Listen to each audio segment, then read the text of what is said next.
We are talking about the coaching changes, offensive coordinators and head coaches, and what it means for fantasy right now on Fantasy Football Today Express. Welcome, everyone. I'm Adam Azer with Stan Schneier. Did you say Stan Oh, Schneier? sorry, Dan Schneier. My bad. Just want to make sure you're paying attention there, Stan. Welcome to Express. How you doing? I'm doing great today, Adam. It's snowing outside. I'll have to dig my car out. Why do I live in this area of the country? I don't know why we live up here. And it ruined my. I was going to play tennis today. Oh, wow. Where? At a gym. Okay. And I had it booked and everything, and then school got canceled, and now I can't go because I'm sure people want to hear more about that, but let's talk about. That's my lead to you. Let's talk about my lead in. Winners and losers from the coaching carousel. All right, so I think the ones that I like. Okay, start with Liam Cohen going to Jacksonville, and Ben Johnson going to Chicago. So start there, right? Two hot offensive coordinators. Johnson more experienced than Liam Cohen in the NFL as a play caller. So that's great for a Chicago offense. I thought what was an interesting stat. I remember Jacob on Beyond the Box Score talking about how Roma Dunze's metrics were on a per route basis were really bad.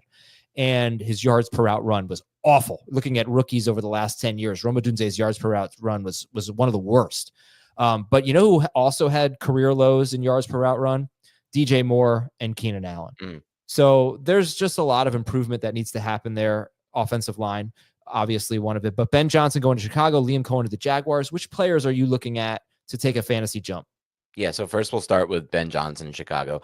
Really, who's going to play the Amon-Ra St. Brown role? That's the question we need to ask ourselves, and we'll get a bit more clarity on it. I think it's DJ Moore, and I think DJ Moore can play that role. He's not the same size as Amon-Ra St. Brown, but he's good at getting in and out of his breaks, and he can be used within that fashion out of the slot and as that kind of pivot player in a passing game. And I've seen it in Carolina with DJ Moore, and I think we'll see it again this year. So DJ Moore could be the guy that you're like, wow, such a bad season. Look how far he's fallen on draft boards. And it's like, wow, this is one of the best values in fantasy if he inherits that role. On the flip side, with Jacksonville, this is going to be a really deep dive or deep dig call, Adam, but I'm big on it. And I think this ADP will rise as we move forward through camp. I love Tank Bigsby for next year. I really do. If you look at Tank Bigsby before he got injured last season with the Jaguars, he came back from the injury, but he wasn't the same. All of his metrics far surpassed Travis Etienne's. And not only that, you look at some of the numbers, yards after contact, forced missed tackles with Tank Bigsby before his injury. He was tracking among the best in the NFL. Now he gets Liam Cohen, who designed arguably, in my opinion, the best run scheme in the NFL last year, at least for new coaches with the Tampa Bay Buccaneers. I think we'd be looking at a really massive season for Tank Bigsby. Obviously, he'll still have Travis Etienne there, and there's still going to be a bit of a, committee type thing like we saw in Tampa. But that didn't really stop Bucky. And you're not buying Tank Bigsby at RB1 price. You're not going to be buying him at RB2 price. You might not even be buying him at an RB3 price. You're getting him as an RB4 price. And I just love him with Liam Cohen. Yeah, I don't necessarily agree, unfortunately. I just don't think there will be enough catches for him. Big difference between him and Bucky Irving. He can work in the passing game, though. He did at Auburn. Yeah, I don't know. I hope you're right. I don't see how this can't be better for Trevor Lawrence after the year he just had.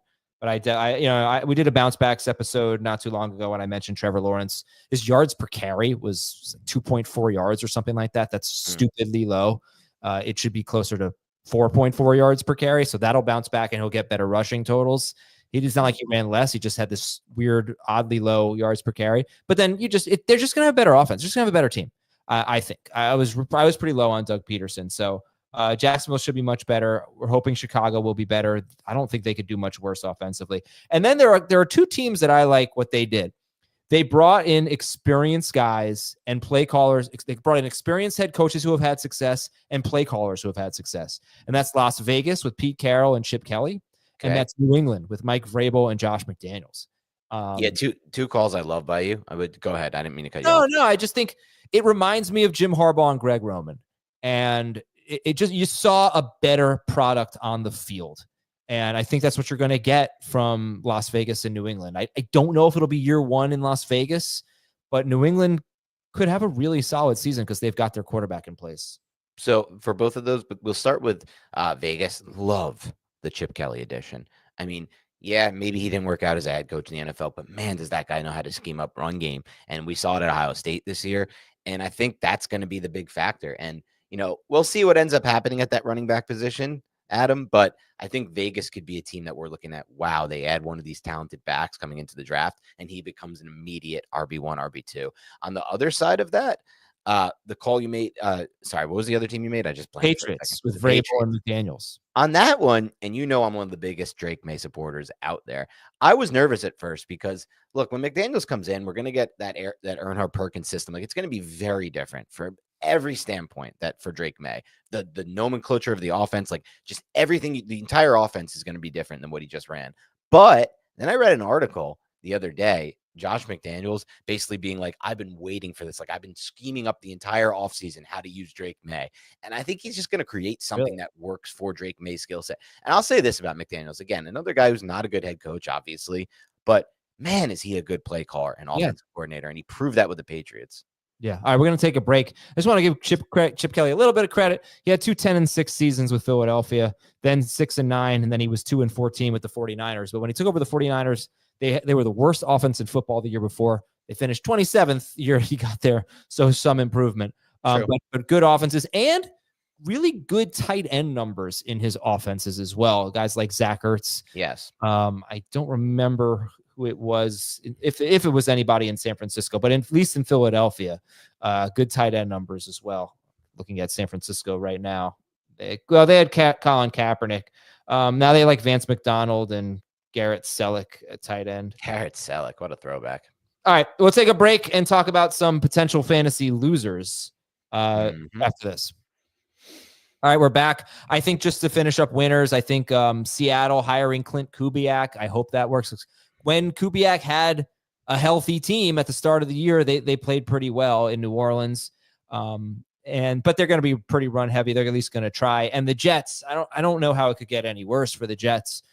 I feel like they had a coordinator who probably shouldn't have been a coordinator. I don't know I'm not an insider, but just, the Aaron Rodgers connection and all that. Well, now they're in the Detroit tree with Tanner Engstrand and, of course, their head coach, Aaron Glenn, coming over from Detroit. Now, for losers, nobody seemed to be too jazzed about Brian Schottenheimer being elevated to head coach for Dallas. What'd you think of that?